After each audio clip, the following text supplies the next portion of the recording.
If you like a helmet just like this, go over to greengrind.com and shop some of your favorite mini and life-size replica helmets. They have, you can add, of course, the visor, the chin strap, different helmet types as well. On the website, they have NCAA teams, they have all the NFL teams. You can go in there and shop some of your favorite sports football teams and get a helmet replica just like this. So go over there, use my promo code PITSYN at checkout as well, PITSYN, and get yourself a discount at checkout. So go over there and shop now.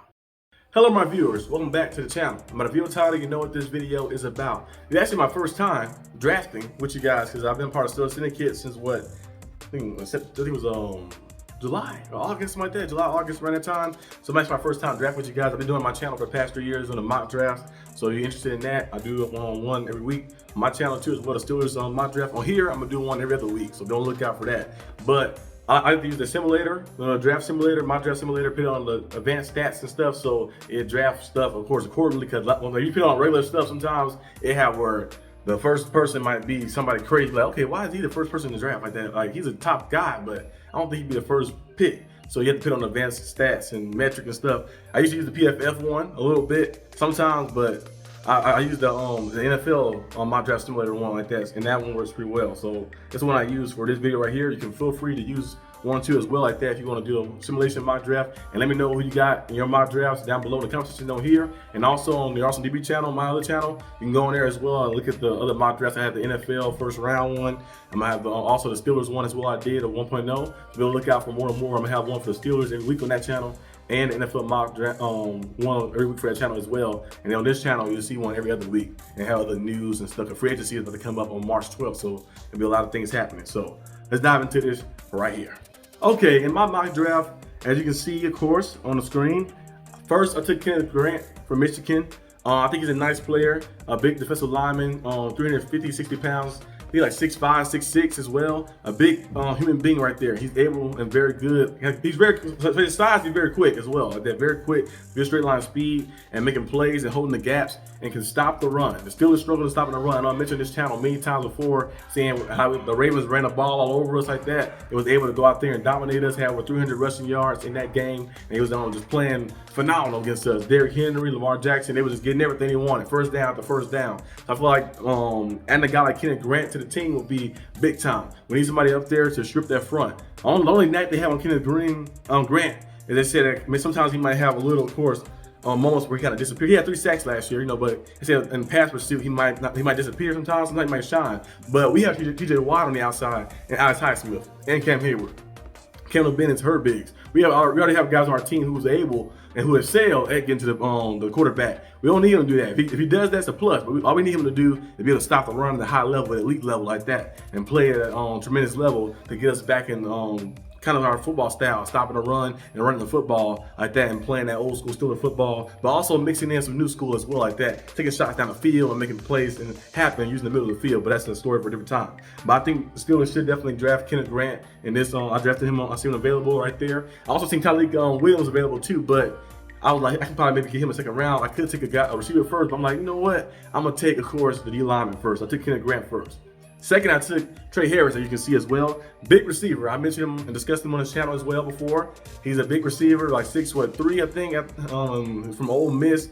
He's athletic out there as well, can excel, and on press coverage as well. If they try to press coverage him, man-to-man coverage, he can beat that, beat zone coverage as well. He's very physical like that. A lot of those Ole Miss receivers are like that. AJ Brown is like that. DK Metcalf is like that. They play with a lot of ferocity and play with physical tenacity as well, and go out there and just make play after play. A playmaker in the air, turn a 50-50 ball to a 60-40 ball or a 70-30 ball sometimes. A nice player in the air. So I think Trey Harris would be a great addition to the team. The Steelers are lacking a lot of size in the receiver room.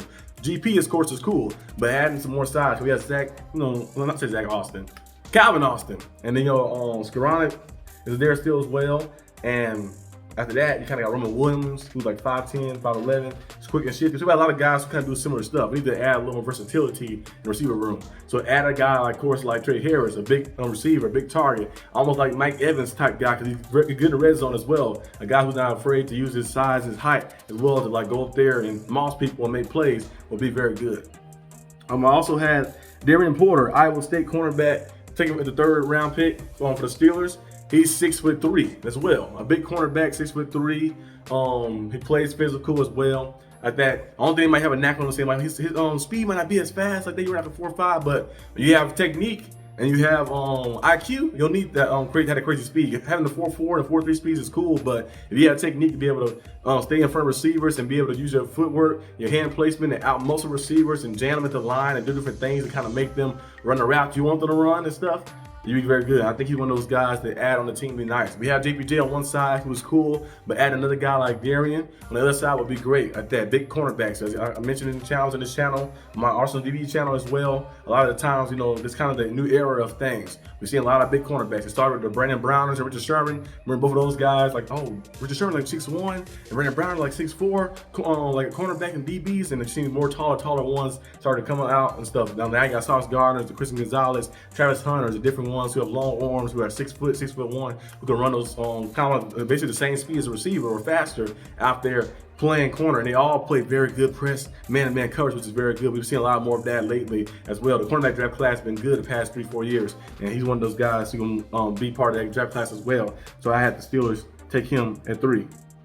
In the 4th round pick, or 4th pick, I had the Steelers take Kansas State running back DJ Giddens. As you guys know, DJ Giddens had 1,300 rushing yards. He scored, I think he had 1,300 rushing yards. I think he scored 12 touchdowns if I'm not mistaken. I think he had a few receiving, a few rushing as well, and he's a dual threat guy. He can catch the ball at the backfield, and he's a big body too as well. He's not a little guy. He's like 6'2", 230-pound running back, so he has some size to him as well, and he's able to go out there and make plays and stuff. Some quickness to his game as well. Can be like a power back as well, bell cow back. I think he'd definitely be one of those individuals. Let the Steelers take him. Now we don't know if the Steelers are going to go with Najee Harris, bringing him back in free agency, but even if you do bring him back, you can always still draft the guy. Like I mentioned, like I drafted DJ Giddens in the 4th round.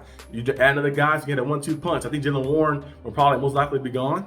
So we'll probably just have to see if Najee come back or not. But DJ Giddens is definitely a nice player. Look at his highlights. Look at his ability to stay on his feet, keep his balance, keep his drive. He never go down from first contact. He always stay active and keep moving and keep going and stuff. Big body, big power, and everything. So I think he could be a nice addition to add to the team. Steelers love those big running backs who can play all downs and stuff and make things happen. You know, we've seen a Jerome Bettis, of course, the Franco Harris's RP. We also seen, of course, Le'Veon Bell as well. He was big, but he's also elusive as well and smooth and stuff. And you know, Najee Harris, and then now you get guys like this too as well. So the Steelers will definitely thrive and love this guy add to the team. So I have the Steelers draft him. Now looking at Malachi Moore, Alabama safety. I drafted him. As you guys know, you never can have too many DBs. You never can have too many DBs at depth. I added him. I think he's a versatile piece. He can play different positions. He can play safety, but also he can play slot. He can play nickel. He can play different like he can guard around different spots around around the secondary as well. So adding a piece like that, you can add more depth to your DB room and add more depth to your team would be very cool like that. You can kind of use them, kind of like you used Monte KZ when he played here for the Steelers a few years ago. Kind of use him like that, a chest piece out around, like sure the defense and making plays. He's a good tackler as well, reliable tackler, and getting out there. He's solid in zone coverage, solid in man coverage as well like that. He has potential playing in Alabama as well too. So that kind of gives you a little upstart of some things too. So I think adding him will be very cool.